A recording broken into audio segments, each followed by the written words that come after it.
What Was That Like contains adult language and content and is not intended for all audiences. Listener discretion is advised.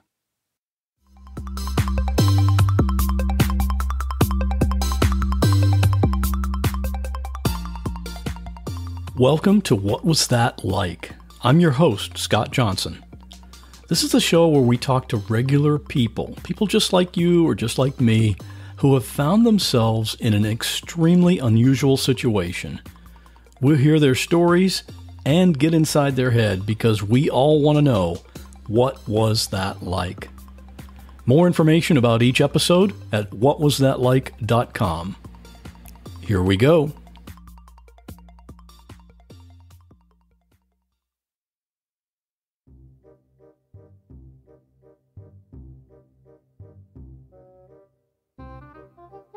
I have got a fun story for you today. Our guest for this episode is Dave. And Dave recently found himself $113,000 richer, and he attributes that to some practice, some luck, and a pretty good talent for solving word puzzles. He won that money by being a contestant on Wheel of Fortune. We discussed how he prepared for the game, how he actually got on the show as a contestant, the special instructions they were given, what Pat Sajak and Vanna White are really like, and how he's handling taxes on the winnings. And there's a bonus story toward the end of the conversation about how Dave actually saved someone's life, and that's unrelated to his game show appearance. On the website for this episode, you can see a video of Dave solving those puzzles and winning all that money and a trip to Barbados and a new BMW. And if you'd like to join the other listeners who support this podcast, you can do that at whatwasthatlike.com/support. And now, here's Dave. Dave, thanks for coming on the show. Thank you for having me. It's a pleasure. You know, the funny thing about Wheel of Fortune is that everyone's watched it, obviously. It's pretty universal. Everybody knows the rules. Everybody knows, how it's played. And I'm sure a lot of people, kind of like Jeopardy, sit at home and think, oh man, if I was on there, I'd be winning every time. How nervous were you when your game first started? Truth be told, I wasn't incredibly nervous because I had been riding the calm wave of a CBD gummy that I had eaten about an hour prior. So I took proactive steps to mellow myself out and get myself centered before I started the game. So not too frazzled, a lot of deep breathing and calm. How long in advance did you prepare or plan to go on the show? So I had actually been auditioning for Wheel of Fortune probably a little over 10 years. I think the earliest memory I have when I was like 21 or 22 and I could attend the audition events at local Indian casinos. So I'd been trying for quite some time, but for this particular go around, I auditioned at the Great Indian Casino about an hour north of San Francisco back in September of 2019. And my episode ended up airing on April 8th. So, about a half year's time between auditioning and actually seeing myself on TV. There's a little delay there. Yeah, definitely. Is that the normal way people get on the show? Or I thought they had to send in a video tape or something of themselves. It's definitely, it's one of multiple options. So some people do submit audition film online. So you can record yourself at home being, over the top, exuberant, ebullient, show off your homemade wheel that you may have made. People come up with some pretty clever things for their online video submissions. But the alternative is to attend an in-person event with what they call the Wheelmobile. So it's a big old Winnebago RV that they've decked out with Pat and Vanna's picture and a picture of the wheel. And they have a local crew that kind of does contestant pre-screening at these events. And that's how you got on. Exactly. But not even in the typical way. So at these events, it's kind of open to the public. You show up, you put your name and contact information on a little colored ticket, and they put all these huge, tickets in a huge drum. And then they draw people up, about 5 to 6 people at a time, and they bring you up on stage to do a little bit of the chit chat interview with the fake host.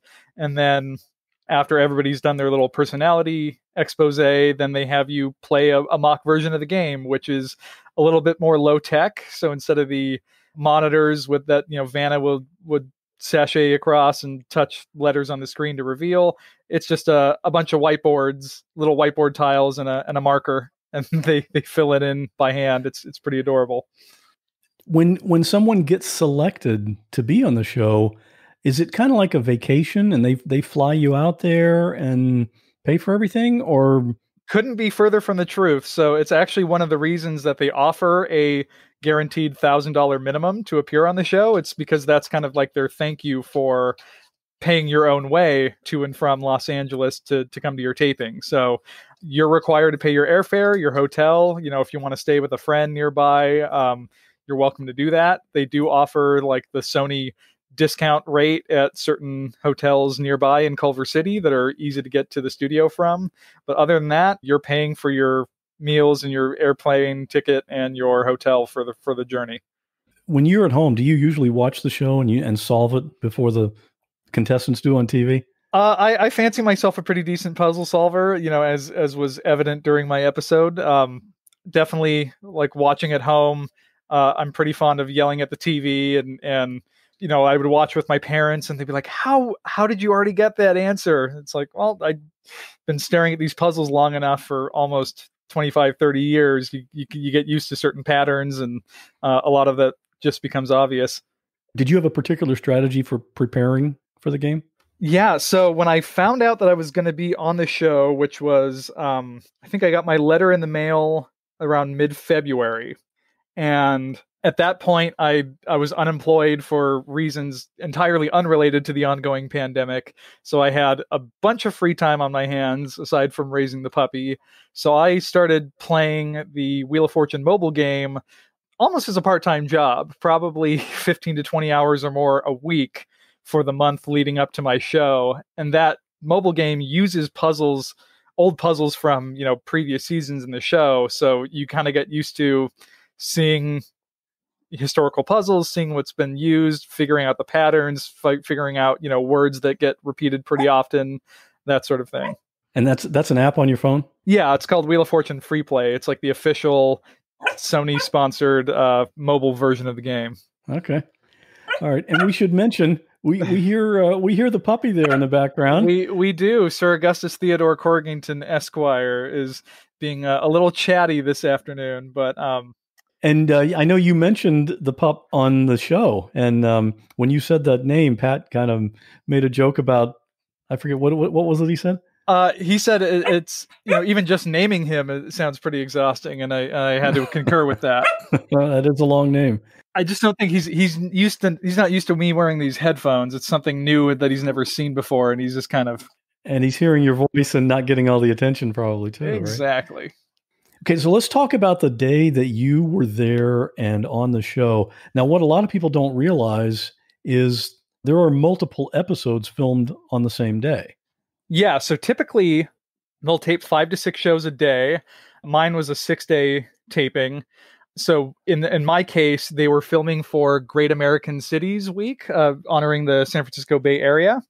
And so that was the first 5 shows of the day. And then the 6th game, they just call it America's Game. It's like the generic, non-special themed week. And then they just intersperse those episodes throughout the season. So, they'll do a special theme week honoring a city, or it's Surf and Safari Week or Cruise Getaway Week. And then occasionally they'll just have generic episodes like mine. So you were, you said yours was the last one filmed that day. Correct. Did they tell you to show up at a certain time later in the day, or how did that work? No. So we all have to be there at the same time in the morning, bright and early, 7:30, because we all have to get our briefing by the production team, the legal department, the contestant coordinators. It is a marathon event. So the shuttle picked us up at the hotel that we were staying at nearby at 7 a.m., got to the studio by 7:30. And I believe, if I'm not mistaken, I was off the lot after the end of the show taping, and after I signed all my paperwork and getting ready to get a lift to the airport at 6:45 or 6:50 p.m. That is a long day. It sure was. And especially since your show was the last one, And you're supposed to come on like you're fresh and enthusiastic and chipper, and that's the end of a long day, and you're probably feeling kind of tired already. It was pretty exhausting. Just we were more or less sequestered. So after, call it 8:15, 8:30 in the morning, we have to put our cell phones in a locked storage cabinet that we don't have access to until after our show is taped and after we're signed and released and ready to go home. So there was just a lot of information, a lot of coaching, rules, regulations, standards and practices, paperwork to fill out. So we were very busy the whole time, but it is just a completely different experience because of the sequester aspect. It's kind of like being on a jury, sort of, it sounds like. In a sense, but it was really entertaining to be able to watch the other 5 games being played. So you kind of get a sense for how to comport yourself and what sorts of things that the production team's looking for, and kind of learn what to do and what not to do.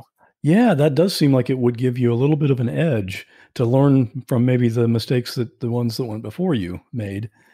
Do they give you any, was there a rehearsal? Did they give you any kind of instruction? Yeah, so we actually did get a pretty thorough rehearsal. So in the morning we drew lots to see which of the 18 contestants would be playing against each other and in which order, and then we drew numbers to figure out which player would be in which position behind the wheel. So that was already set out towards the beginning of the day. And then in the later morning, we finally got released from the green room. We got to go into the studio, stand behind the wheel, take our promo photos. They lined us all up, started adjusting the height of the podiums to make sure that we were all equally looking on camera. And then they gave us spin technique lessons. So, they teach you the fine art and finesse behind spinning a 2,200 pound wheel. That is a heavy wheel. So what is the trick to it then? What they advise is they want you to do this like thumbs up sort of grip. So you wrap your forefingers around the spoke and you leave your thumb up.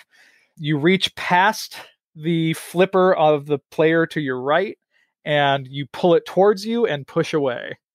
And they were very adamant about it. We all got tons of practice spins, and they were just almost like drill sergeants perfecting our technique and making sure we did it right, because they didn't want us having rings on our fingers getting caught or anything like that.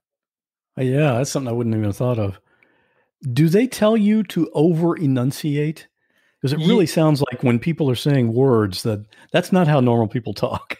Yeah, that's definitely one thing that the production team stresses. And they actually, in the green room, right before we started, they have us do like almost diction exercises and just say things like hitting, dancing, like, just making sure that your letters are clear and crisp, because with so many letters sounding very similar, like T and D and N and M, they just want to make sure that the show flows properly and they don't have to constantly be like, did you mean N as in Nancy or M as in Mary? Yeah, I've never heard Pat ask anyone that, because I'm sure it's probably happened in the decades that he's been doing this show.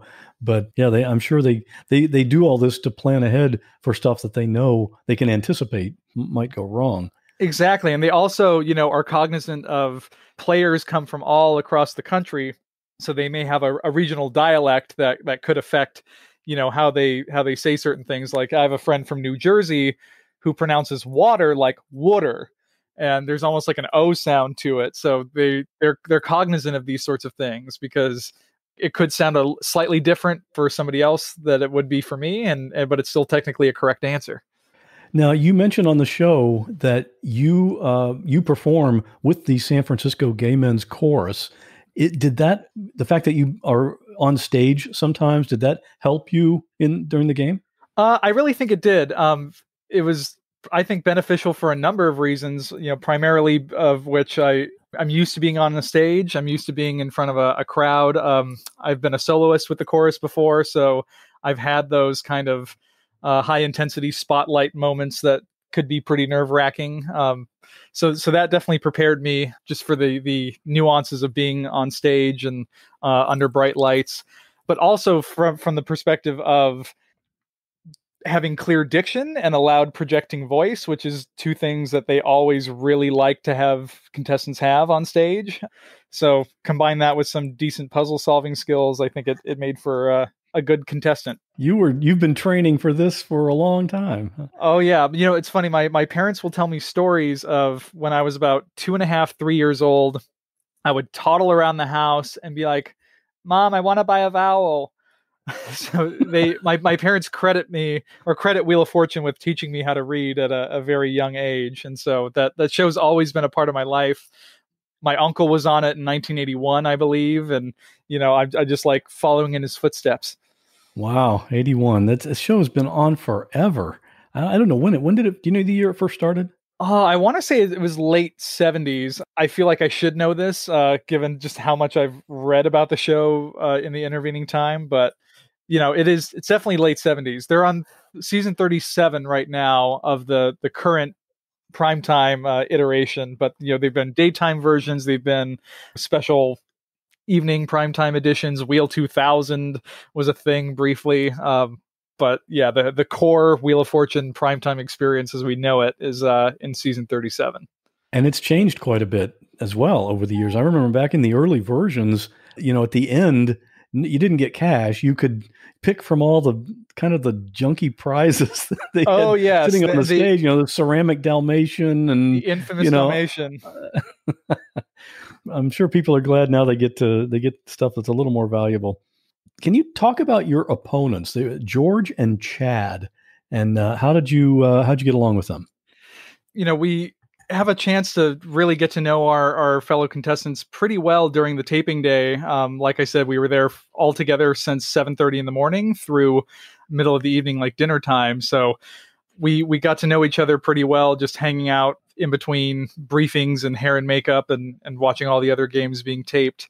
I thought they were both pretty entertaining guys. It was very rare for there to be three men playing all together on Wheel of Fortune, especially when it's not a military themed week or like Father's Day week.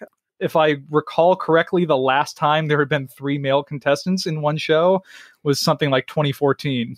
But the names you said you drew they drew the names randomly, right? Yeah. So what happened with my episode, I mentioned there were the first 5 episodes being taped were all for the San Francisco Bay Area themed week.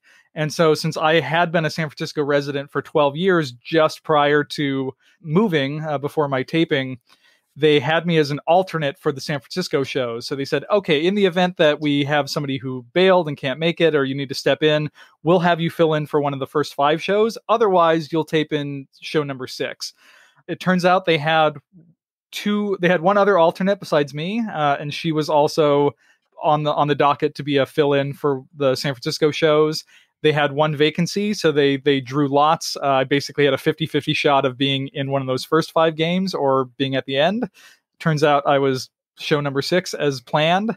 And so to fill out the other 2 slots for my show, they had 4 local LA area alternates, 2 men, 2 women, and then we drew lots to see who would be my 2 opponents, and they just happened to pick the 2 guys.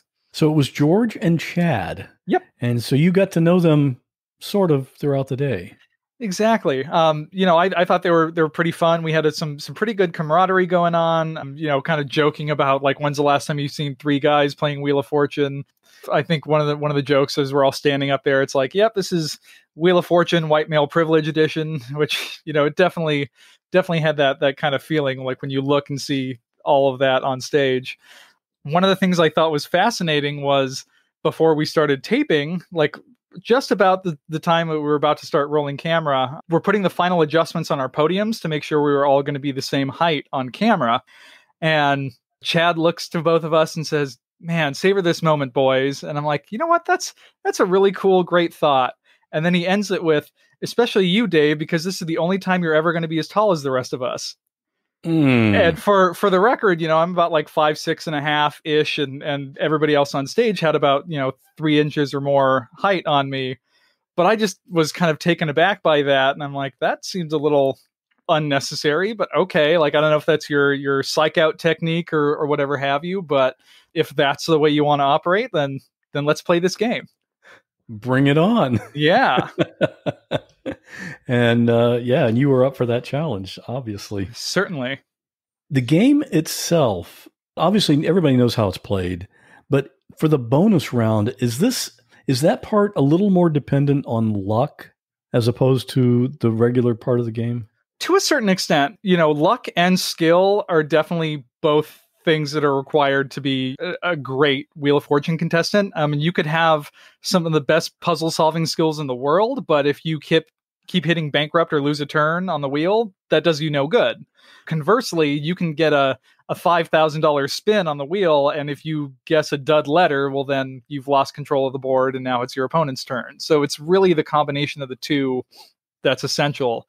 And the bonus round, it is almost always harder. These puzzles tend to have more interesting adjectives and words that aren't as common, and letters that aren't as common. And you have the choice of 3 different categories for your bonus round puzzle before you get there. So there is some luck to that. I think I had the choice between event, thing, and phrase, and I chose phrase because I thought thing was too generic. And so it turns out that the phrase that I chose happened to be something that I was able to recognize and capitalize on. And what was that phrase? In a roundabout way. And I love how you still say it very clearly. Oh, I know. It's just, it's one of those things. I rewatch it, and it's been really fun because if you look closely, you can, it's my little head in the circle at the bottom of the screen, and I'm looking at the puzzle. And he asked me for my 4 consonants, and then you can see my eyebrows raise up and this shit-eating grin on my face when I figured it out. And then I call a W and a B, just oddball letters, and Pat starts to chuckle. He's like, "Oh God, why did we even bother?" Like, he knows it. Just give him his money and we'll all go home. Yeah, he was making jokes throughout the game that, because every time you win a round, he walks over to you. And finally, the last time he said, "Hey, come over here. I'm tired of walking over there. You come over to me." That threw me off guard, but he is so on top of his game in terms of witty comebacks and making people feel at ease under the bright studio lights. And even when people are getting trounced pretty hard, it's, he's the shoulder to cry on. He really is almost the perfect game show host because he has the right level of humor and dialogue. And obviously he's done this for so long. He makes a lot of money, but yeah. And actually I like to joke, I believe if my research and my math is correct, I made more than double what he made for filming the same episode. Wow, that's interesting. Of course, he only works like 1 day a week or something, right? They typically do like 4 to 5 taping days a month during the middle of the season. So, I believe it's something like $52,000 an episode that he makes. And so, my total cash and prizes winnings was about $113,000. So if you do the math, I cleaned up a little better than Pat did that day, or at least for that half hour. He's going to do okay though. Yeah, he'll live. Now, one thing that I read is you broke 100,000 in winnings the hard way. Yep. Can you describe that? What does that mean? So the top prize in the bonus round, if nobody takes the $1 million wedge into the bonus round from the main game, which is, one tiny little sliver of the wheel, you have to land on it, you have to call a correct letter, you have to hit no bankrupts through the rest of the game. It's kind of a long shot for that to happen. But in absence of that, if you make it to the bonus round, the top prize you're playing for potentially is $100,000. There's 24 spaces on the bonus round wheel. You spin, you pick up the envelope that you land on, and that's the prize you play for. So typically 6-figure winners on Wheel of Fortune only happen when somebody wins the 100,000 in the bonus round, because the next highest prize is 50,000 cash, which I think may only have 1 or 2 spaces on that wheel. So not only would you have had to have had a pretty strong showing in the main game, like win 50, 60,000, then get a really high dollar cash prize in the bonus round. That's the only other way to, reach 6 figures without hitting 6 figures itself in the bonus round. Okay, here's what everybody wants to know. Uh-huh. What is Vanna like? Vanna White is legitimately one of the most authentically sweet human beings I think I've ever met in my lifetime. And I'm so happy to be able to say that, because I know the common wisdom and the old adage is like, never meet your heroes. But she was absolutely worth meeting. One thing I will never forget was sitting there in the green room. It was 8:20, 8:30 in the morning. We're getting our briefing from the production team or the legal team, or, somebody's giving us more paperwork and information, and our heads are spinning. And who should walk into the green room but Miss Vanna White herself, before hair and makeup, still in street clothes, and she was carrying like a little purse that had her name, Vanna White, in puzzle letters with some of the vowels missing. It was just very iconic. It was, we're all fangirling and freaking out. And, I noticed that there's some vowels missing on her bag, on her name. And so when there was kind of a lull in the uproar, I said, Vanna, can I buy a vowel? I'm sure she's never heard that one. But then she turns to me and says, honey, I'll give you a vowel. And from that moment on, I was like, this is happening. Like pinching myself.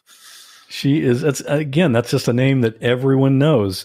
She's like an icon for America for game shows. She really is. And, after I won my car in the bonus round, I got to have some chit chat with her and Pat on stage.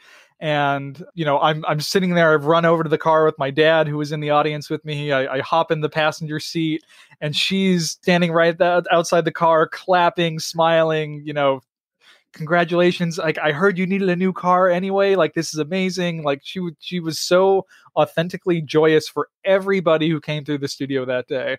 That is awesome. When you do something as many times and as many years as she has, it would be really easy to just go through the motions. But that's cool that she's genuinely happy for you. And I was going to ask you who that was. I saw the man on the stage with you when you were in the car. Yep. At the end. So that was your dad. That was my dad. So I absolutely would have loved to have both my parents there. But unfortunately, at the time, my puppy was a little too young and wasn't fully vaccinated. So we couldn't really have him kenneled. So my mom volunteered to stay home and be a guardian for the puppy while I was down in LA. And she got to watch from home afterwards. That's what moms do. Oh yeah, she's always there for me for everything. Was there anything that surprised you about when you were there in person that you didn't expect? The wheel is surprisingly small, much smaller than what I imagined it would be, and the puzzle board was much larger than I expected it to be. The wheel itself, I would say, is probably only about 5 to 6 feet in diameter, so it is small and hefty. And the puzzle board is, if I'm up there at the stage and I'm looking at it, it takes up at least 3/4 of my field of vision. So it's pretty in your face. I wonder, how do they determine contestants' qualification based on eyesight? And since the board is so big, it's okay if you don't have perfect vision, you'll still be able to see it. I don't know about that, but I know one of the criteria that they looked for in, the in-person auditions was, obviously puzzle solving skills, loud, clear diction, logical letters. And then there was also a 5-minute written test that you take at the callback audition. So they give you 16 partially filled in puzzles with categories, and then you have 5 minutes to fill in as many of the blanks as possible. Did you fill them all in? No, they actually didn't tell you the score afterwards. There were definitely a couple that I left blank, but I'm pretty confident I had at least 11 or 12 of them, if not a couple more. All right, let's talk about the money. Your total dollar amount for winnings was $113,000. How did that and break $55? down? Let's not forget the 55. Oh, okay. Okay. How did that break down from cash and prizes? And you had a trip in there, I think. Exactly. So the face value is $60,900 in cash. The trip to Barbados for 2, they valued at $10,990. And the BMW X2 that I won in the bonus round was valued at $41,165. Your taxes, though, are based on the overall dollar amount, right? Correct, to a certain extent, yeah. So everything that I won has to be, is considered taxable income at both the state and federal level, and so I'm paying basically marginal tax rate on everything. Now, the thing with the trip, they stated the value of the trip is $10,990 during the show, but they always pick the most inflated value they can find for that trip just to make the numbers look better and more exciting on TV.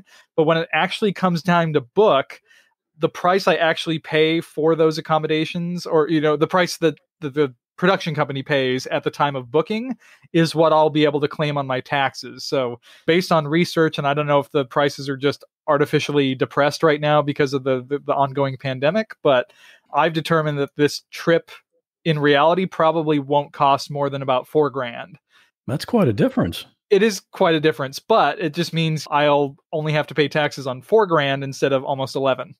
When do you get the money and the car? So the standard is that you'll get your check for your winnings 120 days after air date, so about 4 months, and then the car should come about 5 months after air date.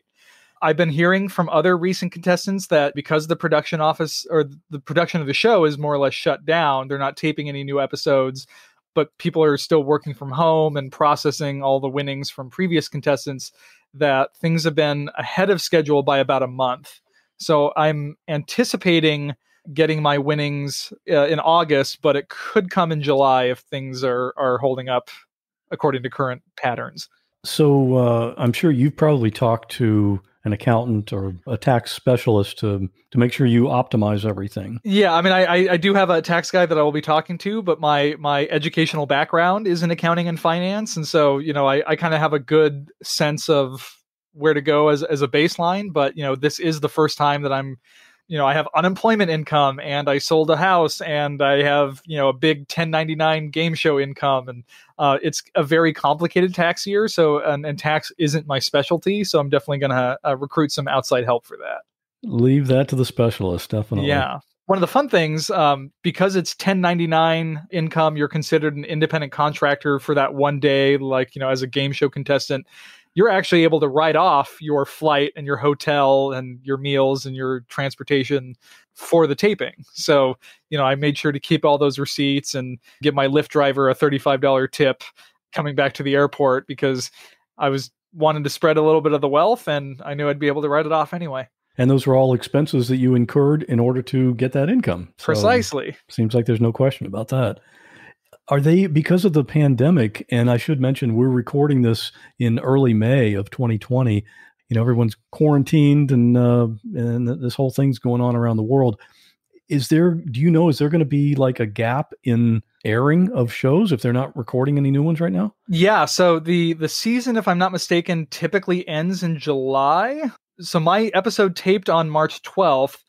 And the very last day of taping before shutdown was March 13th. So I was among the very last episodes to be filmed. We had no studio audience as a health and safety precaution. If you watch the episode, you'll notice that Pat wasn't touching any of the contestants. So normally he would put his hand on your shoulder when he comes to talk to you, or if you were a lady, he would walk you by the hand from the bonus wheel to your mark on the stage. But yeah, we didn't have any of that. There were 2 weeks that were filmed earlier in the season, but they were, I think, travel or cruise themed weeks. And so they deemed it not really appropriate to air right now amidst the pandemic and everything that's going on. So they have 2 weeks of episodes canned that could potentially be aired. But other than that, as of tonight, May 1st, they're out of new episodes for season 37, and it will be all reruns till the end. They've got 30 years worth of reruns. I don't think they're going to run out of that. So they're not hurting. Are you going to keep the car? I get that question a lot, and as much as I would love to, unfortunately, I'm probably going to end up selling it, just because I can't really justify upgrading a car to a car like that's that drastic above what I already have. Right now I have a 2006 Scion that I've had for about 9 years. There's 90K on the clock. It runs like a kitten, and it cost me nothing to operate. I got a quote for just the insurance on the BMW that I won, and just the insurance alone is going to be almost triple what I'm paying now on my current car. And that doesn't even take into account, having a premium gas bill and all of that. So I figured just pay the taxes to take the car, and then turn around and sell it and get 5 figures out of it and put the money to better use. I think that's smart. So are you able to, I know there's probably a local dealer there in Culver City or in LA that provides cars for the show. Yep. Do you work a deal with that person or that dealer to give it back to them, or how would you do that? So that's the thing. I was told, like, don't bother contacting them until, like after the taxes are paid and everything, and they can actually, legally release the car to me. And that paperwork doesn't start until about 90 days after the show airs. So I have some time to think about it.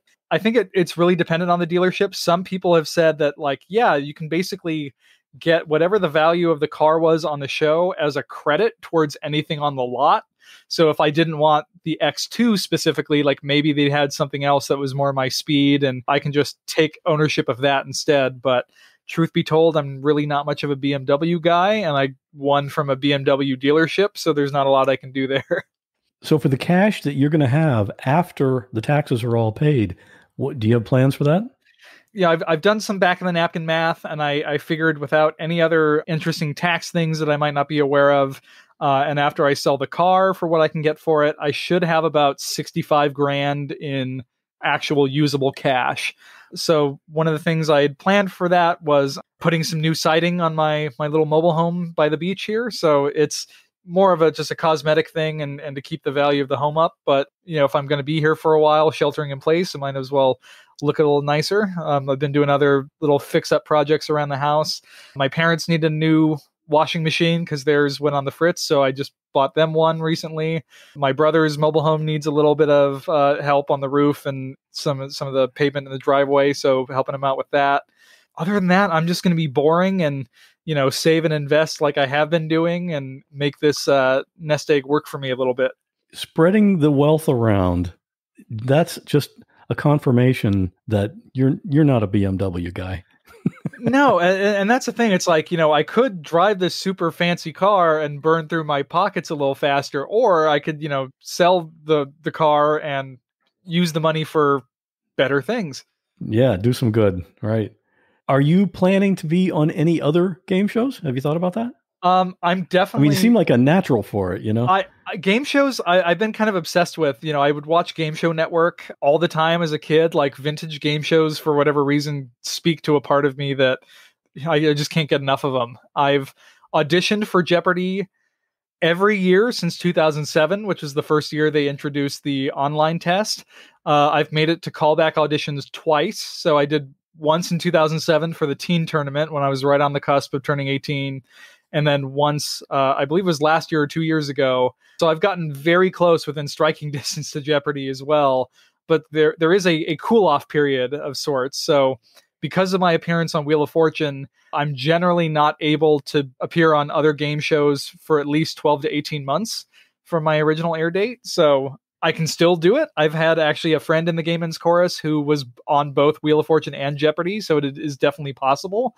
But I just have to be patient and bide my time a little bit. I heard this story that you actually saved the life of another member of the Game Ends Chorus by donating part of your liver.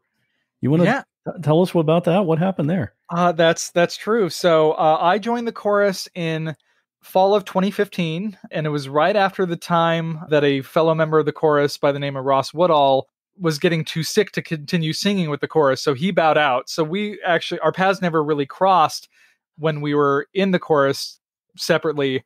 And then he came back in one of the rehearsals that next season just to say hi to everybody because he missed seeing everybody. He missed being there every week. And, he got up on stage during our break and made an announcement that just kind of took me by surprise. He said, "Oh, by the way, you guys, I'm still looking for a liver. It's been 7.5 years and I can't find anyone on the deceased transplant list. And so they're advocating for a living donor as the best option." And I'm like, that takes a lot of courage and bravery to, stand up in a room of almost 300 guys, who well, but to ask for something of that magnitude. And so I said, I gotta go meet this guy. So during our break, I went up and I talked to him and just said, I can't imagine what it's like to have to make an ask like that and, to be waiting for 7.5 years and make that sort of last ditch effort. And he had some pamphlets and said, "Hey, if you're interested, like, I know we literally just met, but here's the website to UC San Francisco and their screener. You can just start start with a blood type test. And like, that would be the first step to find out if you're even eligible from that perspective. And so I'm like, I'm young and healthy and I don't even know what my blood type is. So this might be just a good excuse to get that done. And I ended up getting my blood type tested. I'm O positive. He's B positive. So that was compatible. And they said, hey, like, this is a match. You want to keep going? And I said, hey, okay, why not? And so I spent 2 days at UCSF just being poked and prodded every which way. They scanned everything possible, x-rays, MRIs, ultrasounds, like you name it. And then every test that they did, they kept checking off the boxes. They're like, yep, this works, this works, this works. You're young, you're healthy, no other conditions, and your liver's just the right shape and size. And so it ended up being that I, of all people, was the right match for that.